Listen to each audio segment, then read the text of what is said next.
It's Thursday night, and you know what that means. It's another edition of Strictly Sports. Hello, friends. Anthony Florio here, joined by good old MF Michael Fletcher. We are, as always, awaiting the presence of Michael Bullock. If he comes in, we'll catch him up on what he missed. If not, then hopefully we'll have him back with us tomorrow night for the Cerebral Smack Talk. But let's not waste any time. Let's get right into it. We got quite a bit of things to get into here tonight. So without any further ado, let's start it off with the history that was made last night, just about 24 hours ago, at the Amalie Arena in Tampa, Florida. The Tampa Bay Lightning becoming the first team since the 2016-2017 Pittsburgh Penguins to win back-to-back Stanley Cups. And they did it in grand style, putting away the Montreal Canadiens 1-0, winning the series in 5 games. Third overall Stanley Cup for them. And without any further ado, this is how they got it all done. Their journey started in the first round as part of this. For the second year in a row, we had another unique Stanley Cup playoff run. Not as unique as last year. Last year we had, all those we had 24 total teams, 12 from the East, 12 from the West that played in 2 separate bubbles in Canada. The East was in Toronto, the West was in Edmonton, and the final was in Edmonton, and Tampa Bay won it all last year, and they did it again here. Because we separated into divisions. It was the Central Division, the East Division, the North Division, and the West Division. The top 4 teams from those divisions all qualified for the Stanley Cup playoffs. It was 1 versus 4, 2 versus 3. And the Tampa Bay Lightning were the number 3 seed in the Central Division. And they squared off against the number 2 seed, the Florida Panthers, in the first round. The Lightning defeated the Panthers in 6 games. They won game 1, 5-4. They won game 2, 3-1. They lost game 3 in overtime, 6-5. They won game 4, 6-2. Florida won game 5, 4-1, and then Tampa put it away 4-0 in game 6, winning the series in 6 games. And then moving on to the divisional final against the division champions, who were the Carolina Hurricanes. And the Tampa Bay Lightning went on to win that series. They defeated the Hurricanes in 5 games. They won the first 2 games in Carolina by 2-1 scores. Lost game 3 in overtime, 3-2 to Carolina, and then they won game 4, 6-4. And then Tampa put Carolina away in Raleigh, 2-0 to win the series in 5 games and advance to the Stanley Cup semifinals, which was not, the conference finals as we were so used to. And they ended up squaring off against the team that they defeated in the Eastern Conference final last year, and that was the New York Islanders. The series went the distance. It went the full 7 games, and the Tampa Bay Lightning found a way to get it done. They won it in 7 games. They lost the first game 2-1. They won game 2, 4-2. Went to Long Island, won game 3, 2-1. Islanders won game 4, 3-2. The difference maker was in game 5 when Tampa Bay absolutely obliterated the Islanders 8-0. Islanders won game 6, 3-2 in overtime, and then the Lightning won the winner-take-all game 7, 1-0 to advance to the Stanley Cup final for the second consecutive year.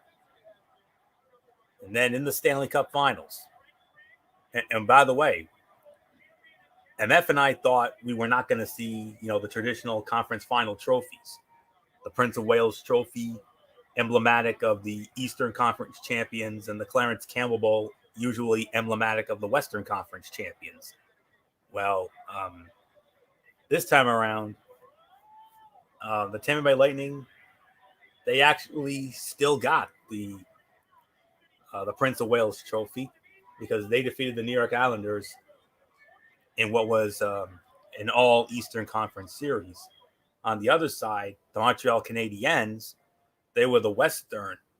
They went up against the Western Conference Vegas Golden Knights, And with Montreal winning that series, the Montreal Canadiens were actually awarded the Clarence Campbell Bowl. We were all stunned at that. But anyways, Stanley Cup final, the fourth playoff meeting between these two teams, with Tampa Bay winning 2 of the previous 3 series. They last met in the second round in 2015, which Tampa Bay won in 6 games. This was Tampa Bay's second consecutive finals appearance and 4th overall. They won last year's finals against the Dallas Stars in 6 games. Montreal appeared in their 35th Stanley Cup final. They are the most recent Canadian-based team to win the Stanley Cup, doing so in 1993, which was their last finals appearance before this year when they defeated the Los Angeles Kings in 5 games. First Canadian team since the 2011 Vancouver Canucks to make the finals. First finals since 2009 to feature 2 teams in the same time zone. These teams did not play each other during the regular season, and it marked the first time since 1980 that we did not have an Eastern Conference champion versus a Western Conference champion. 2 Eastern Conference teams primarily battling for the Stanley Cup. And the series started on June 28th in Tampa. Tampa Bay Lightning won the first 3 games of this series, and they outscored the Montreal Canadiens in those 3 games 14-5. 5-1 winning game 1, 3-1 winning game 2. First 2 games in Tampa, and then went into Montreal, beat Montreal 6-3 before Montreal scored a miracle overtime win in game 4 on Monday night, 3-2. And then last night, Tampa Bay wins 1-0, wins the Stanley Cup. And did you know that, looking at the numbers here, the top 10 point scorers, the top 5 spots 1, 2, 3, 4, and 5 occupied by a member of the Tampa Bay Lightning. Number 5 was Alex Killorn, who scored 8 goals and 9 assists for a total of 17 points. Victor Hedman, the Conn Smythe Trophy winner last year, he had 2 goals and 16 assists for 18 total points. Tied for that was the captain, Steven Stamkos. He had 8 goals and 10 assists, 18 points. Leading goal scorer in the Stanley Cup playoff year, Braden Point. He scored 14 goals this playoff year with 9 assists for a total of 23 points. And the leading point scorer was Nikita Kucherov. 8 goals, 24 assists, 32 points. And as far as where did Andrei Vasilevsky rank as far as goaltending went, they based it on goals against average. And as far as goals against goes, Andrei Vasilevsky finished 2nd overall. Only one goalie had a better goals against than he did, and that was Jack Campbell of the Toronto Maple Leafs. Jack Campbell of the Toronto Maple Leafs had a 1.81 goals against. Andrei Vasilevsky had a 1.90 goals against and a final record of 16-7. Had a .937 save percentage, which led. He led in as far as save percentage goes, and he also led in shutouts. He had 5 shutouts this playoff year. Amazing, and that was that. So, congratulations to the Tampa Bay Lightning, winning the series in 5 games, 2 straight Stanley Cups, and they are amongst the favorites to win the Stanley Cup again next year. I mean, they're in the top 3. They're actually in the 3 spot. Only there are 2 other teams that are actually more favored than they are. And those were the 2 teams that met in the second round of the Western Conference in this year's playoffs. MF and I had that series, and boy, howdy, did we have fun doing it. The Vegas Golden Knights and the Colorado Avalanche. And those 2 teams are the co-favorites to win the Stanley Cup next year.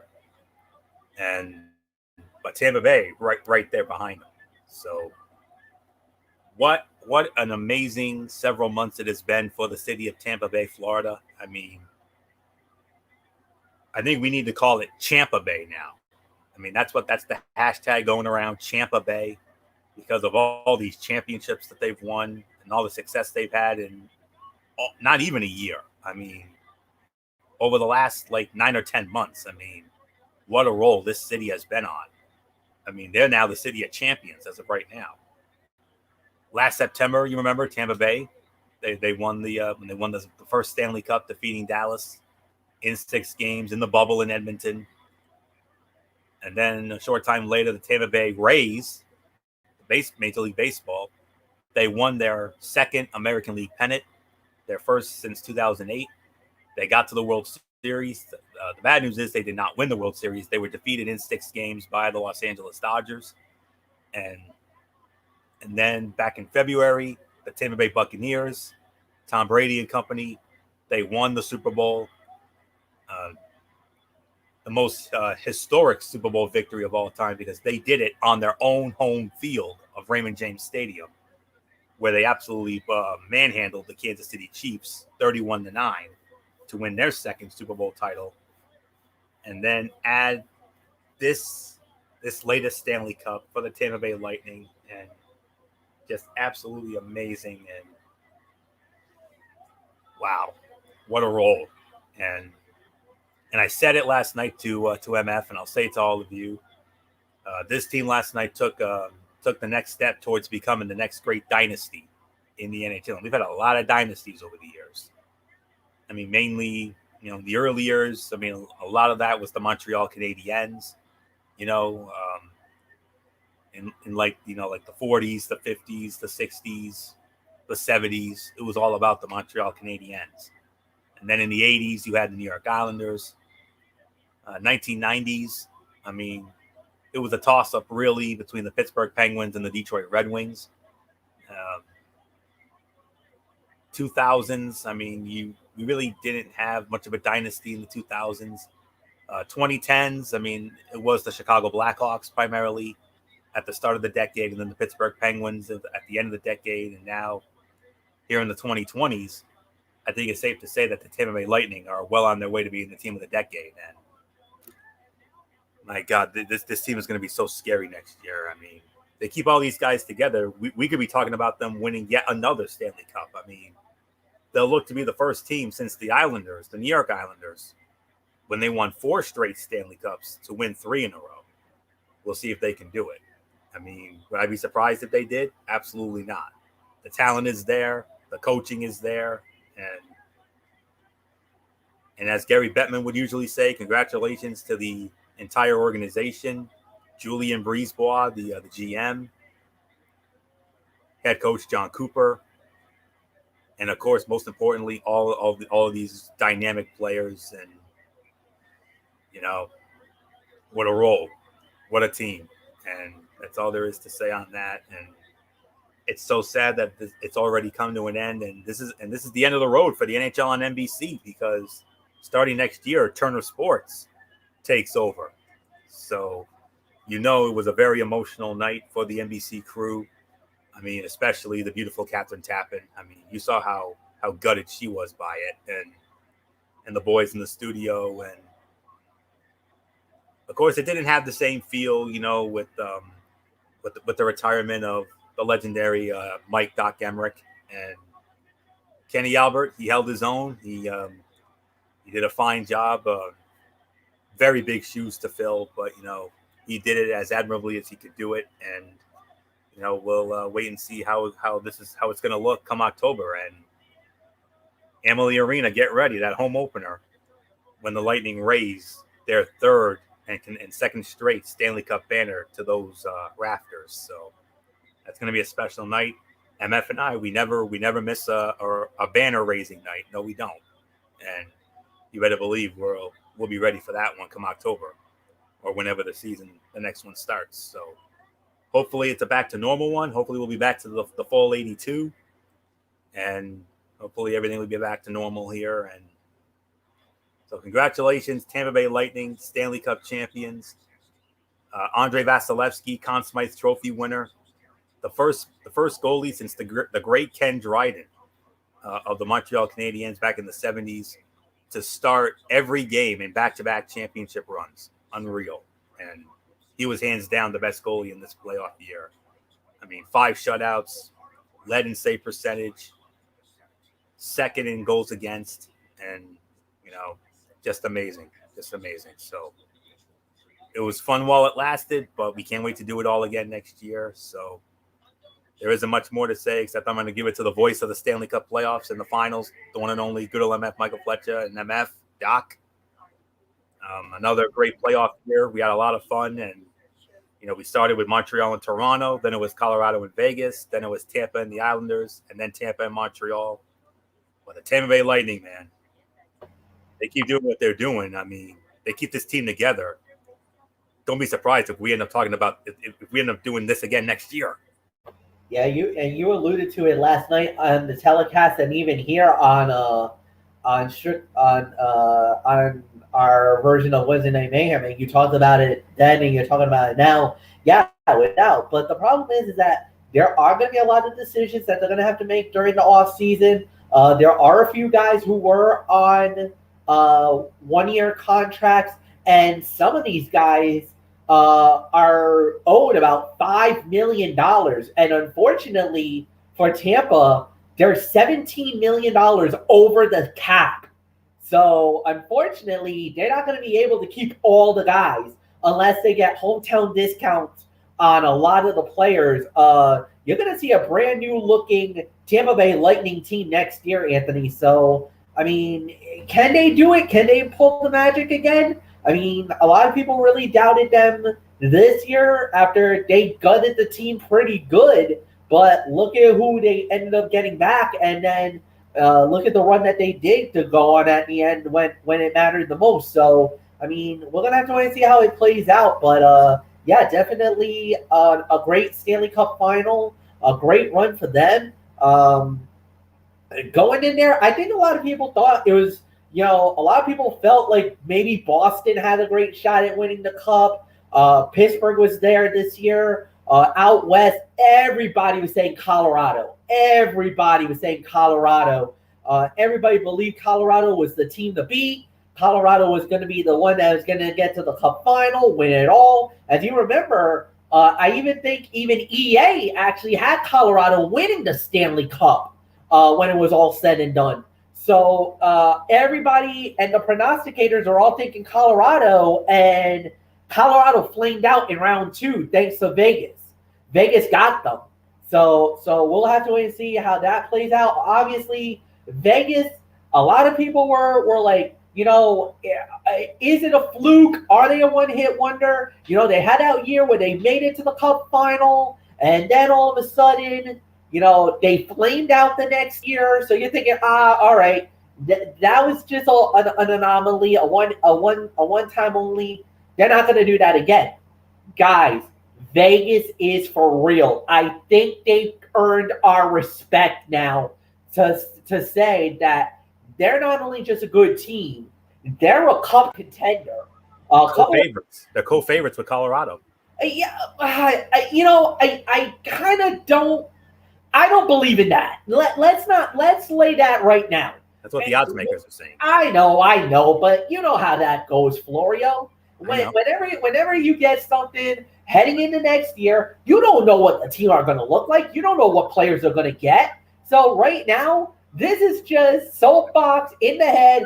Let's get something out so that we could get the people to talk about something. I don't get into that BS. I don't get into that. I'll say this. Vegas is a threat. I will give you that. But as far as to make them a favorite or to say, I think they got a great shot at winning the Stanley Cup, you don't know what's going to happen between now and then. And then you got Seattle coming in. What if they poach? Who are they going to poach from Vegas? Who are they going to poach from Colorado? Who are they going to poach from all these teams? And who knows what Seattle's going to do? I don't think they're going to have a Vegas run. I don't think that. But, we'll wait and see what happens. So, yeah, I mean, it really depends on everything that happens. But I'll say this. Tampa's definitely on the verge of a dynasty. There's no doubt about it. If they keep their core players together, if they keep some of the guys that they got on that 1-year tender, if they're able to lock them in for that money again, but a lot of them are going to demand high dollar now. Alex Killorn was only making $5 million last season. This past season, he was only making $5 million and got a Stanley Cup. But obviously, he's not worth $5 million. Come on. Alex Killorn, should be making twice or three times that amount. He's at least 10, 15 mil. Guaranteed, in my mind. So we're going to have to wait and see how this plays out. So nothing more to say. Anthony, it's yours. Yeah. But one thing that I should have mentioned, Andre Vasilevsky, 5 straight series clinching shutouts. He's on a whole nother level, and that's all there is to say on that. And great points made by MF. And I found it on the NHL on NBC Instagram feed, and that's where I got this whole odds thing.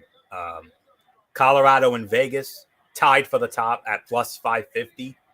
Tampa Bay right behind plus 650. Carolina came in 4th at plus 1100. Toronto came in 5th at plus 1200. And rounding out the top 6, as they only listed the top 6, Boston plus 1600. So that's where I got all that from. So just wanted to clear that up. But nonetheless, congrats again to the Tampa Bay Lightning, back-to-back Stanley Cup champions, and hell of a job, guys. You deserve it, and that's all there is to say on that. And MF and I, to put this issue to bed, MF and I knew how scary good this team was 6 years ago when they manhandled us in the Eastern Conference Finals. So, and we have not been the same since we faced them boys, let me tell you.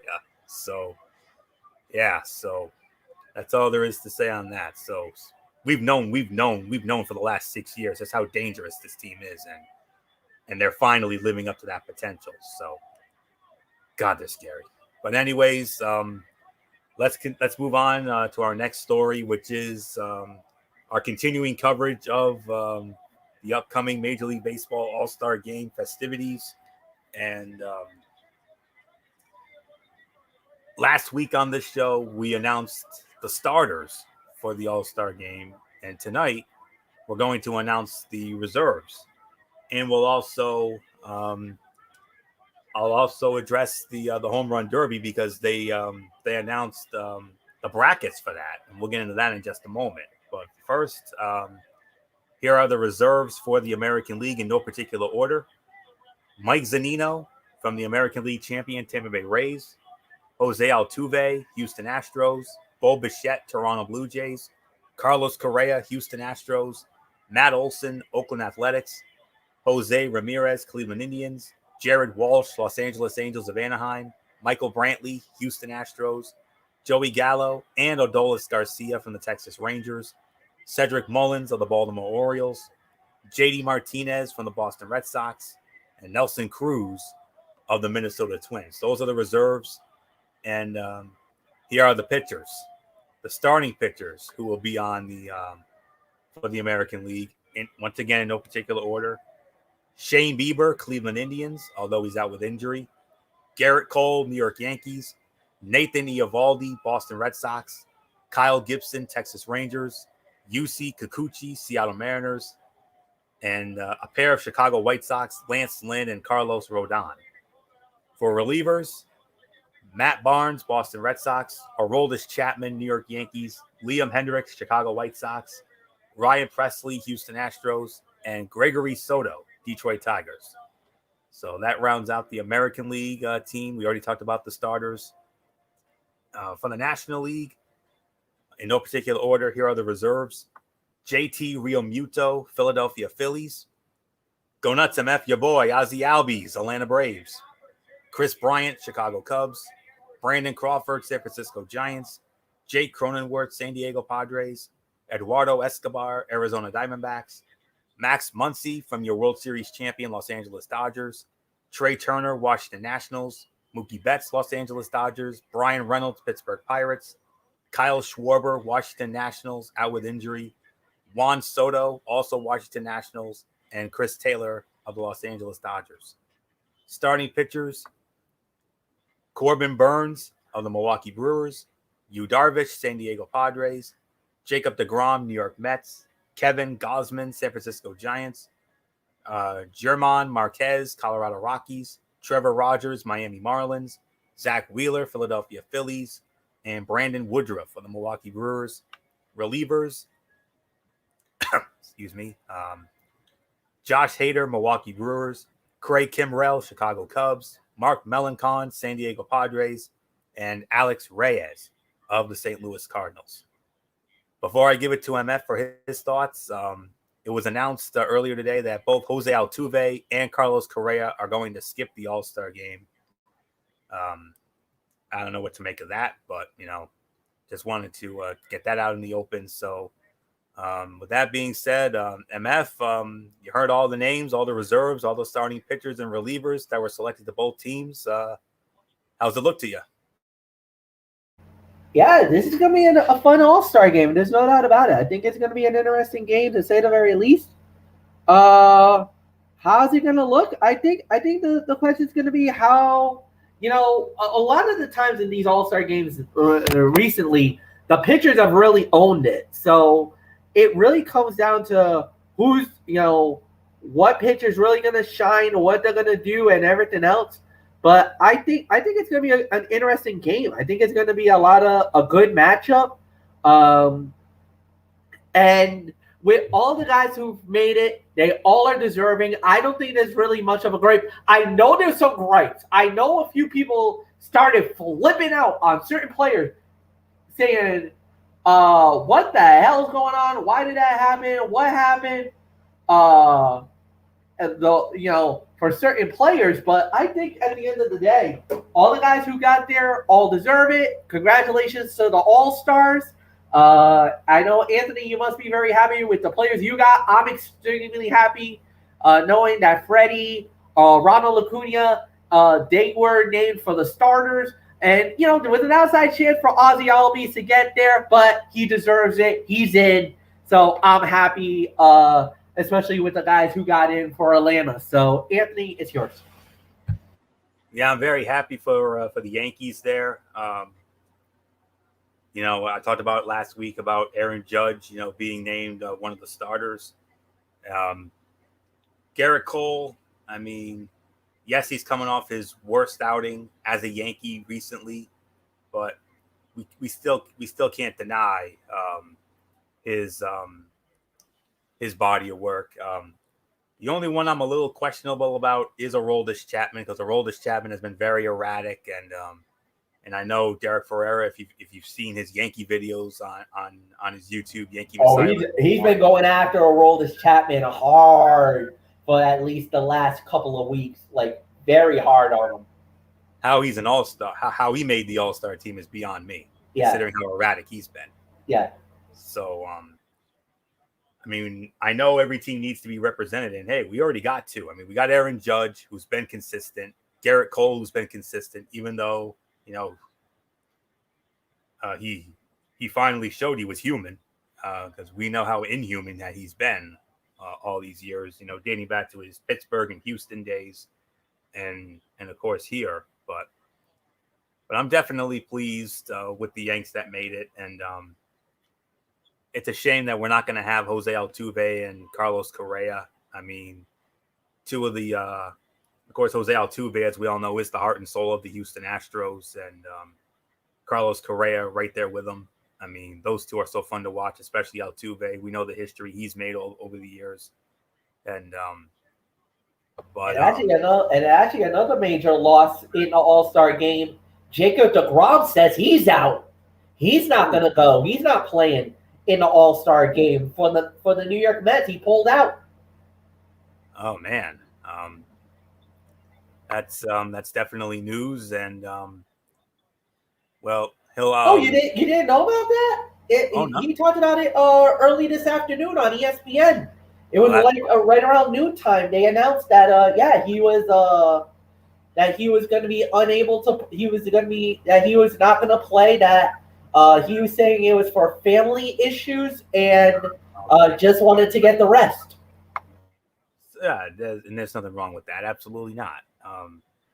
But he'll be the lone representative of the New York Mets, because there were no other Mets that made it. He was the only Met to make it to the team, even though his teammate Pete Alonso will be in the home run derby. Looking down the list, I mean, I don't know most of these guys. I've heard of some of them. I don't know. There are some of these guys who I don't know. I don't know. I don't really know Adolis Garcia. I don't really know Cedric Mullins, but or Jarrett Walsh or Matt Olson, but I do know the other guys who made it,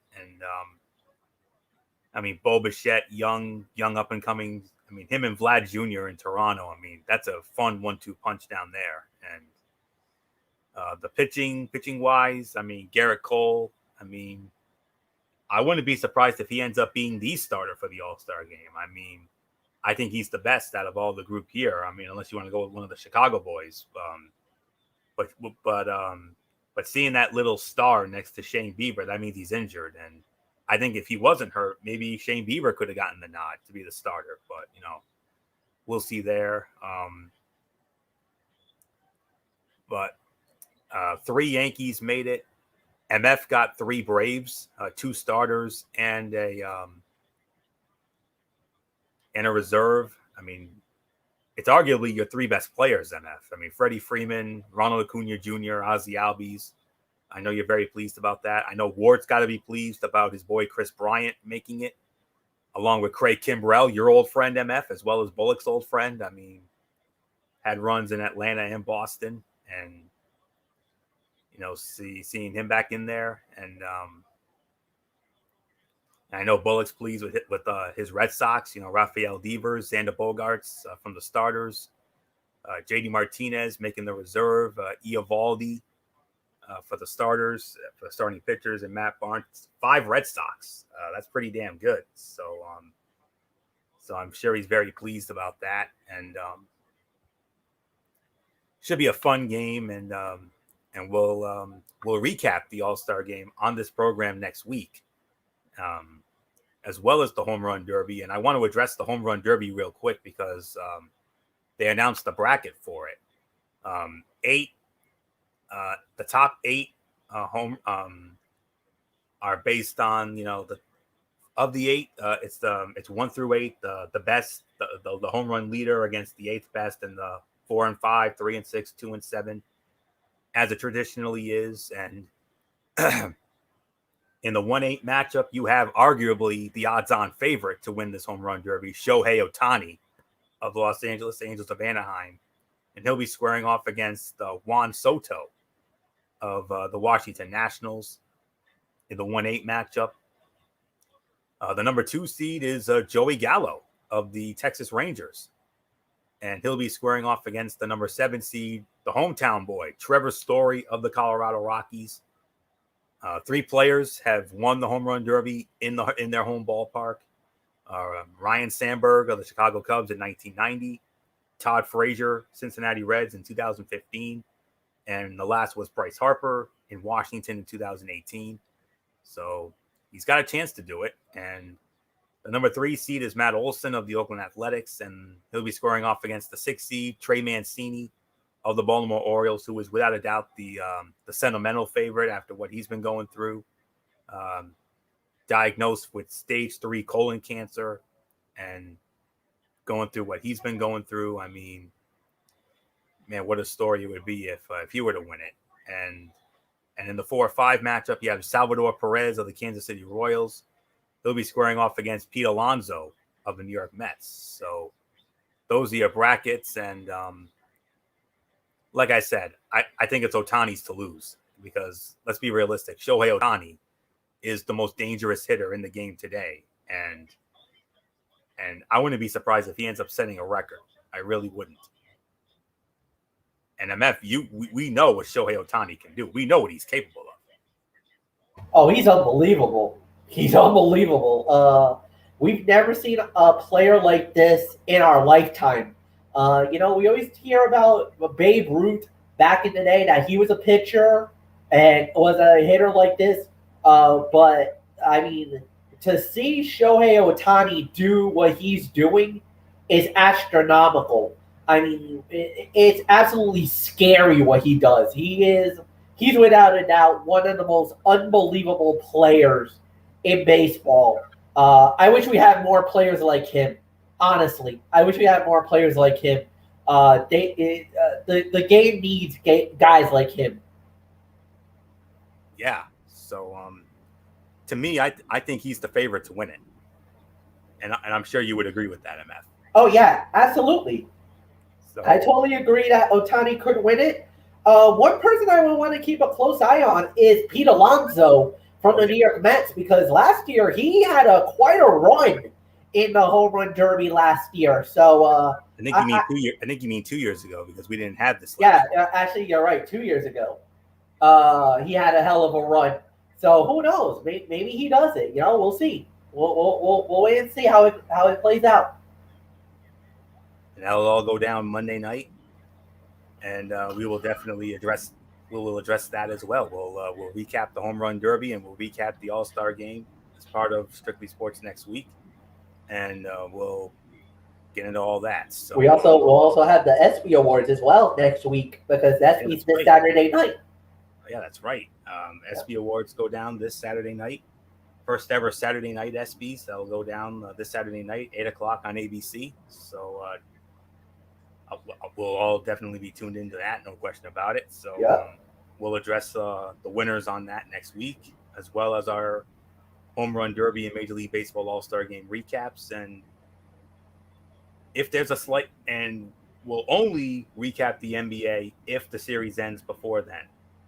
If it does, then we will. If not, then we'll push it back to a future show. So so that's all there is to say on that. So with that being said, let's move on.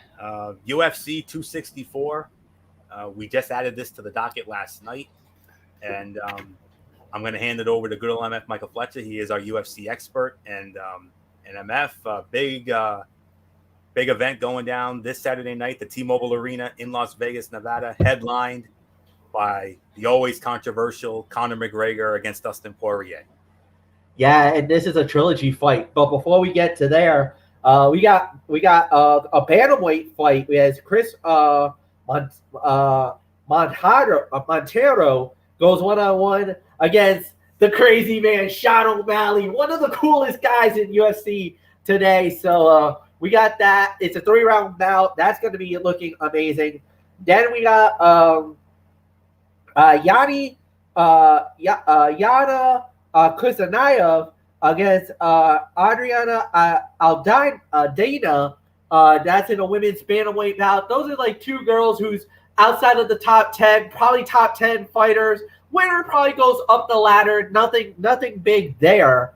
Then after that, we do have Taya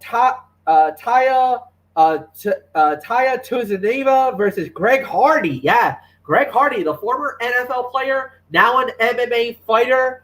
This is, I believe, his third fight in the UFC. He's 7-3 so far. That's definitely an okay match. Co-main event of the evening is Gilbert Burns going one-on-one against Wonder Boy Stephen Thompson.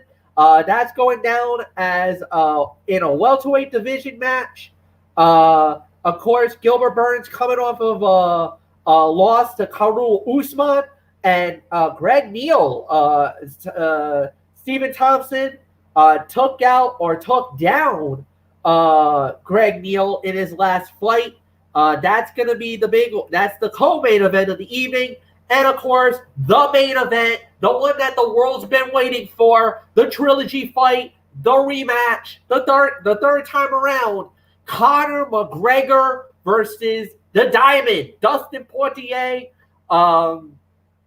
The last time these two guys fought was back in January 24th, as a matter of fact, and Conor McGregor got knocked out. He got floored by Dustin Poirier. Poirier was kicking the leg on Conor, weakening the legs. Then goes up top on him in round, I believe it was in round 3, round 2, round 3. Started picking him apart, hitting him with some body shots. Starting with the body, then went up with a barrage of punches up in his head, catching McGregor. McGregor drops a couple of hammer fists. Dean jumps in to call the fight off, and the Diamond shined like a diamond on that night as he knocks out Conor McGregor for the first time in his career. McGregor got knocked out. McGregor has vowed revenge and said that last fight was a fluke, that he was not prepared for the fight because of with all the kids, the wife, the whole situation with McGregor. McGregor said, I'm drowning it all out. I put the kids away. The wife is not coming. I'm focused on a fight. He's been trash talking. This is the old Conor McGregor. The McGregor of old. He's back. He's more braggadocious. He's more crazy than ever. And is this going to translate to him possibly getting back at Dustin Poirier? Or has McGregor, only at 32, has he already passed his prime? Has he not? Is he already past his prime? Is it time for him to hang it up? Hang up the gloves once and for all. So we'll see. But there's actually an added bonus to this one because of the fact that the president, UFC president Dana White, has said, and he actually has gone on to make this announcement, that he said that whoever wins this fight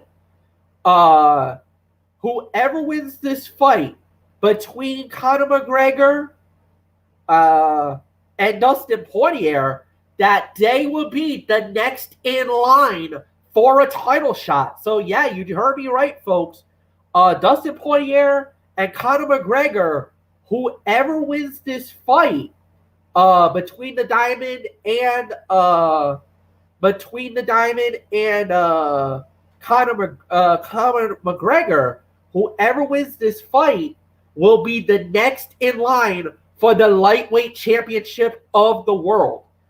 And as of right now, the lightweight title is currently held by Charles Oliveira. So if Dustin Poirier wins the fight, he gets a fight at Charles Oliveira. If Conor McGregor wins the fight, he leaps everybody. He leaps Dustin Poirier. He'll leap Justin Gaethje. He leaps Michael Chandler. He'll leap Bentel Dershowitz.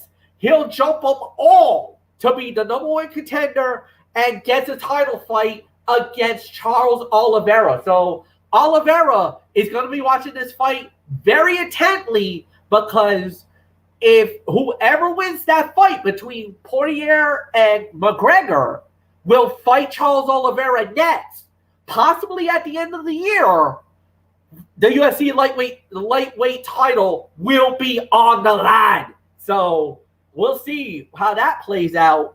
So that's the UFC. I do want to do one other side note, Anthony, just to get out of the way. One of the biggest sporting events that I like to go to is the Big Three basketball. And guys, we got a sextuple hitter. That's right, 6 games. It's opening week of the Big Three going down this Saturday, and you can watch it. The first 2 games will be on CBS, which is the official home of the Big Three this year. And then for all you fans on Thriller and on Fight TV, you guys get to watch the remaining 4 games that will be a part of the six matchup league. There's 12 teams all in all. So now you're like, wait a minute, Michael Fletcher, what's this Big Three? What are we talking about? All right, so about 4 years ago, Ice Cube, yes, the rapper Ice Cube, had an idea of 3-on-3 basketball. And he was like, you know what?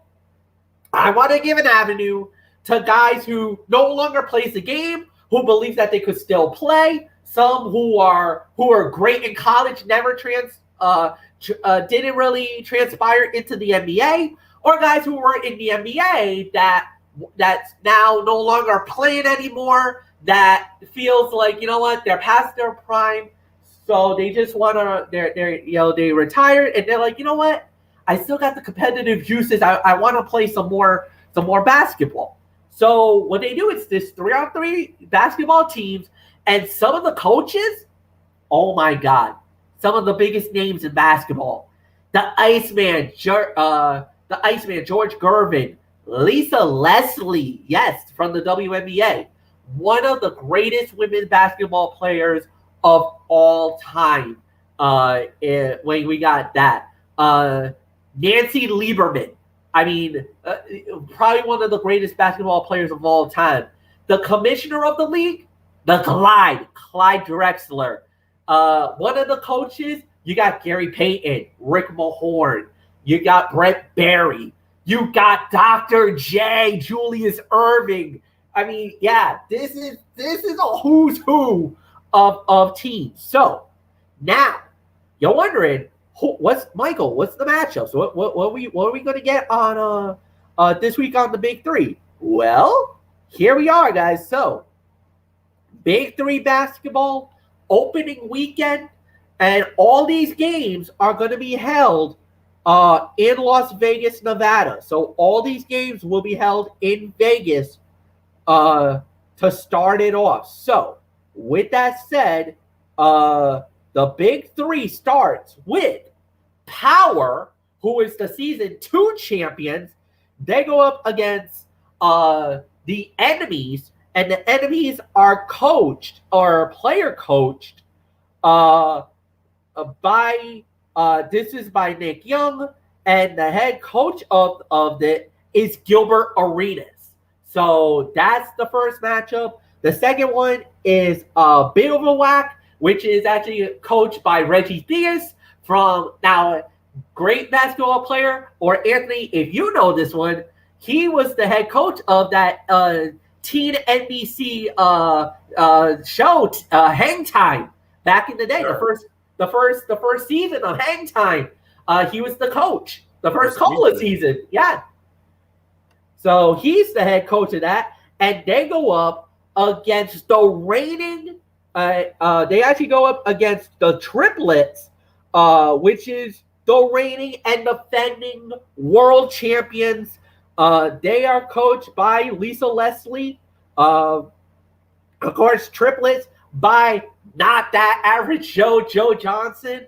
They're riding high, and they got Julian Wright. They got Alonzo Gee, Josh Smith, and of course, Joe Johnson, the MVP of the Big Three a couple of years ago, and the coach of the year of the Big Three, Lisa Leslie.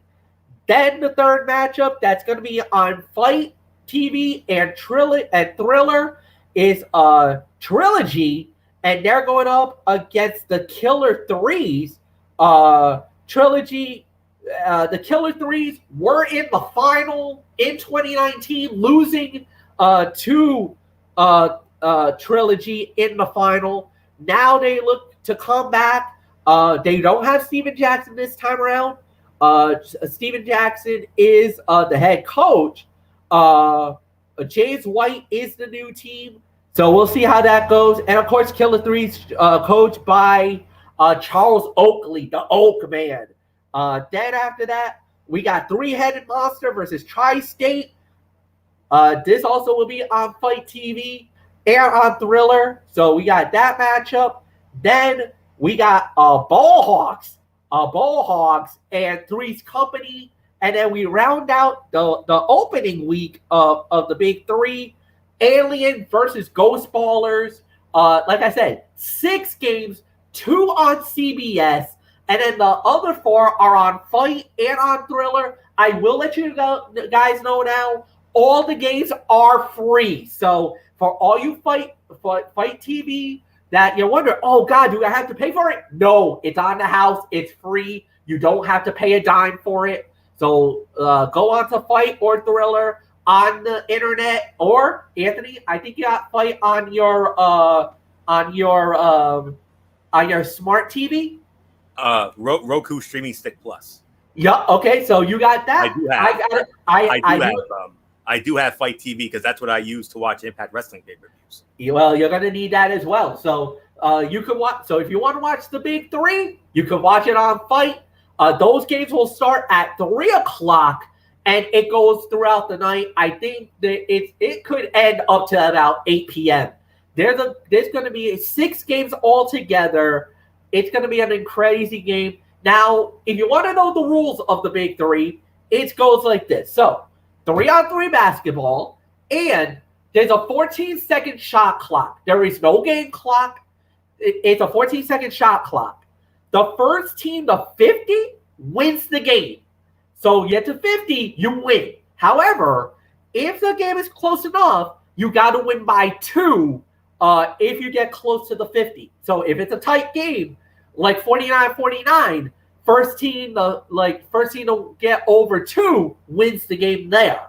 Now, in the big three, there's 2 points, there's 3 points, but then there's 3 circles. That's 4 points. Yes, there's a 4-point circle, and any part of the foot that's on that 4-point circle, you get 4 points if it goes home. Now, couple of rules that you need to know. 1, there is now a new rule added to the big three called a fireball. Now, if you feel like a call was a bad call, the referee might have made a mistake, they call a foul or something. Now there's what they call a fireball, where if you call for that, that's their version of the challenge. It's 1-on-1. 1 player from one team versus 1 player on the other team. Old school backyard basketball. 1-on-1. If you win the battle, then the call gets overturned. If you lose the battle, not only does the call go on you, but you lose possession of the ball. And the ball goes to that other team. The other team gets to shoot a free throw for that particular incident. Now, fouls in the game are traditional fouls. However, once you go over the limit, one foul, you only get 1 foul shot. But if you foul a player in a 2-point range, 1 shot for 2 points. If you foul them from a 3-point shot, the player has to shoot a 3-pointer for 3 points. And if a foul occurs on the 4-point circle, 1 shot, but the shooter has to shoot from the 4-point circle. First team to 50 wins the game. And basically, and be careful, because of the fact that technical fouls are allowed in the game, and each technical foul is worth 2 points and possession of the ball. So the big three has become a big phenomenon ever since they've started. This is now their 3rd official season in the 4 years. They were supposed to do it last year, but as everything else that's been going on in the world, COVID struck this league down. But they valued that they wanted it to come back, and they said that they were coming back. They're coming back. They're going to be in 3 locations this entire year. It's only an 8-week season going from now. And the championship game, actually, Anthony, listen to this. It's actually going to be at the Sandals Resort and Casino in the Bahamas. So how about that? Big three finals at the Bahamas, but they're going to be in Las Vegas to start. Then they'll move into New Orleans, and that will lead us to the finals, the championship game that will be held at Sandals Resorts in the Bahamas this year. So Big Three's doing some big things, and I will be giving you guys updates on the Big Three each and every week from now all the way to the finals. So expect another update of the Big Three next week. I'll give you results on week 1, and I will tell you what the matchups will be for next week right here on Strictly Sports. So that's going to be a little something for me on the side. I'm a big fan of the Big Three. Heck, I was at the Big Three a couple of years ago when they came down to Providence. It was, dude, I had a blast. It was so much fun.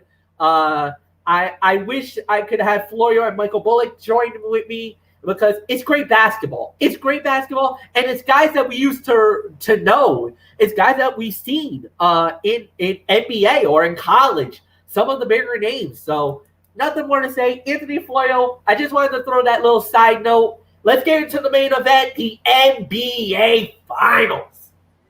Wow. I don't know how to follow all of that. I mean, my goodness. Great information about the big three, MF. And yeah, I mean, that'll certainly give us something to do on our shows here. No doubt about that. As we continue to navigate the slow portion of, the year before we get into busy season, which is, college football Thursday and NFL Saturday in a couple of months. But that's definitely something to whet our appetites until college and the NFL come back. So with all that being said, let's get into our main event of the evening, which is our preview of the 2021 NBA Finals, which started this past Tuesday night. And, well, Game 2 nearing its conclusion. We have 17.6 seconds remaining. The Phoenix Suns leading the Milwaukee Bucks 117, or I should say 118 to 108.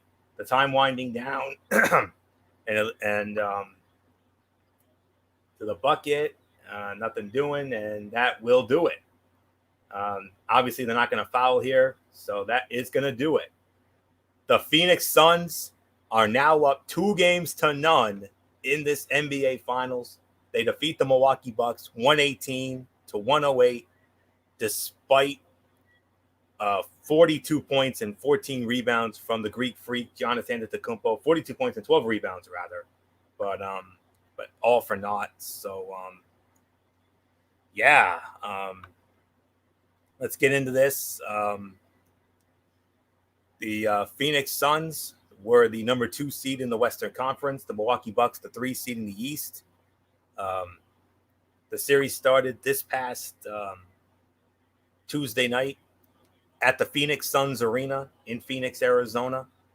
The Phoenix Suns won Game 1 by a score of 118 to 105. They just wrapped up Game 2 here tonight. They won it 118 to 108. I mean, we almost had the same score 2 games in a row. We were that close from it. Oh my goodness, unbelievable. The series, they're going to take 2 days off now. The series will now shift to the Fiserv Forum in Milwaukee for the next 2 games. Game 3 will be not until this Sunday night at 8 o'clock. All games will be on ABC, so check your local ABC affiliate for the time and channel in your area. Game 4 will be Wednesday night, July 14th at 9 o'clock, also in Milwaukee. Should the series go back to Phoenix for a Game 5, it will be on a special Saturday night game. It'll be on Saturday night, July 17th for Game 5 if it's needed. Game 6, if that's needed, will be in Milwaukee on Tuesday, July 20th. And if we need a winner-take-all Game 7, that will be in Phoenix 2 weeks from tonight, Thursday, July 22nd. So 2-2-1-1-1.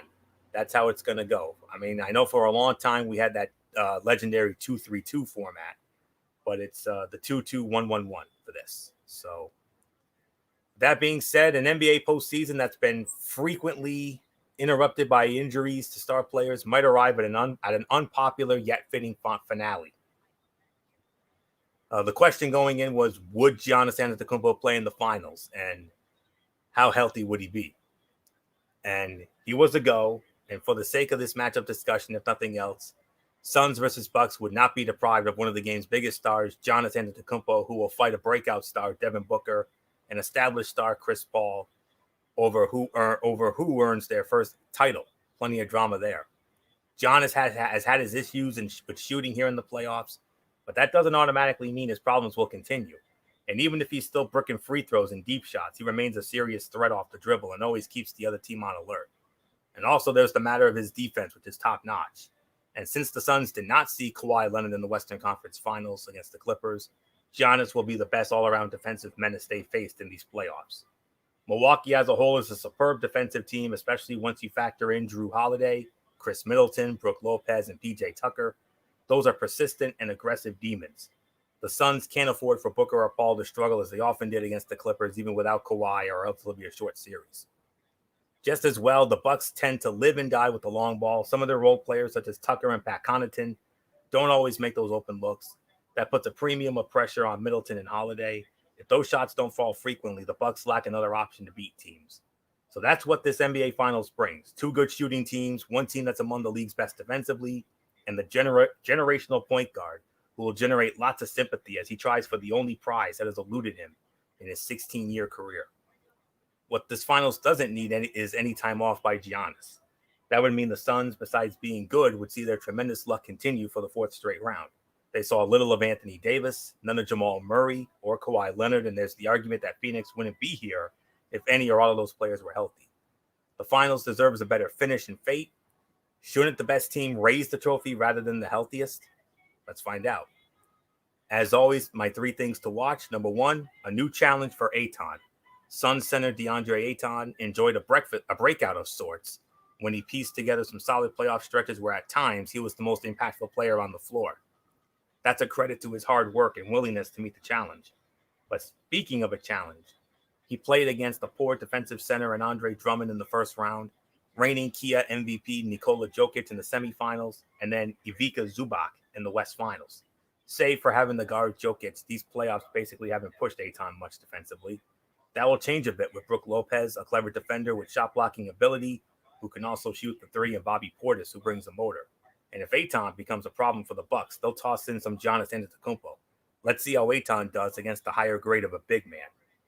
2, can Holiday get the best of Paul? Drew Holiday opened the East Finals getting torched for 48 points by Trae Young of Atlanta. After that auspicious start, Holiday improved on both ends of the floor and finished strong. Now he'll get Chris Paul, assuming Chris Middleton will guard Devin Booker. This is why the Bucks sent first-round picks and swaps to New Orleans, and also paid Holiday a massive extension for him to be a difference-making defender who helps produce a title. Paul will obviously be on a mission because a championship is all he lacks in his career.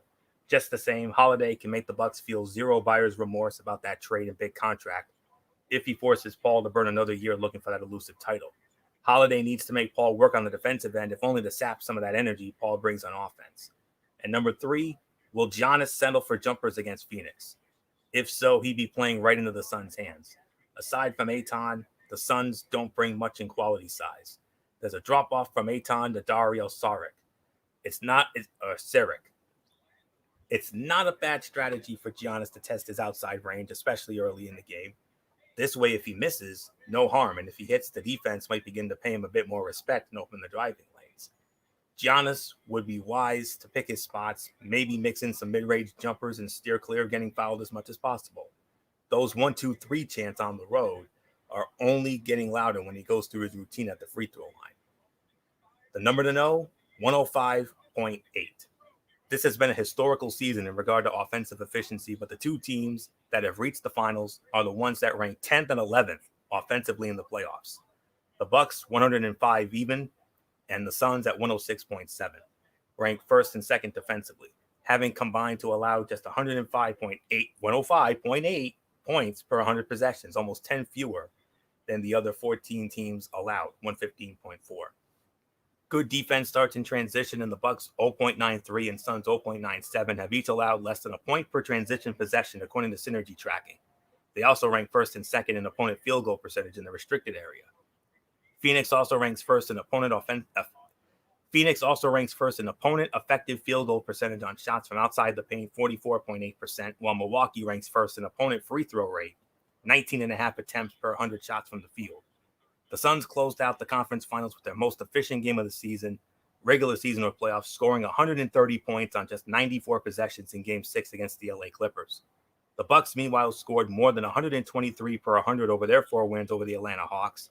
Both of these teams had top 10 offenses in the regular season, but they got here with elite defense, and they'll each face a challenge trying to score efficiently against the other. Now I'm going to be honest with you. I thought Milwaukee had a chance to win this series, and I had Milwaukee winning this thing in 6. The only way that happens now is if Milwaukee wins the next 4 in a row. But after what I've seen, I'm going to have to, make an indemnity to this. Purely from an accomplishment standpoint, the Bucks have the most to lose here. They had the best record in the league the previous 2 years, then fizzled in the playoffs. Coach Mike Budenholzer has been fired multiple times by social media, and he now goes against Monty Williams, a good tactician and motivator. Also, Giannis has those pair of MVP awards and no rings.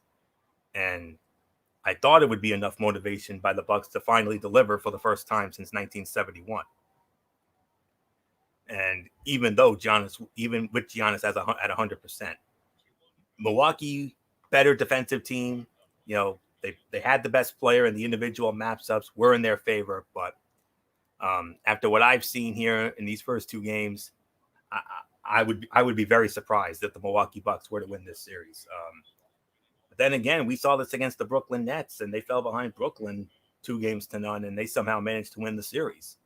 So that's the only way they would do it. I mean, they'd have to either win the next 4 in a row, or they would have to somehow get it to 7 and steal it there. But I don't see it happening. I think the Phoenix Suns are going to win their first ever NBA championship.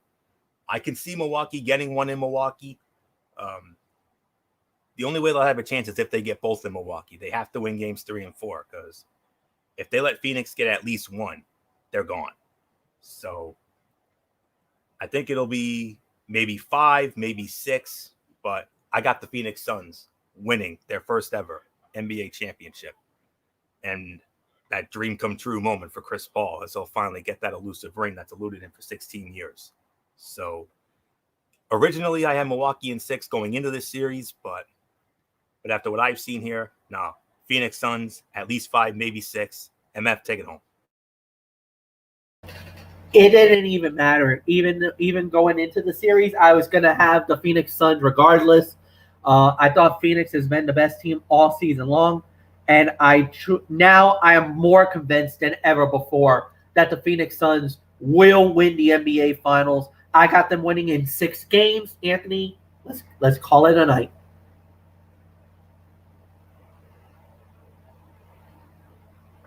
All right. That will put the bow on this edition of Strictly Sports. We want to thank you all so very much for tuning in. Tomorrow night, we're back with you.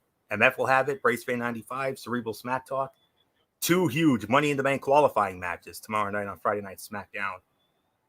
King Shinsuke Nakamura against Baron Corbin. And in the other one, Cesaro versus Seth Rollins. And a whole lot more there. That's tomorrow night. And then next Monday night, we do it all again. Ridiculously Raw. Wednesday, Night Mayhem. And this program next week, Strictly Sports.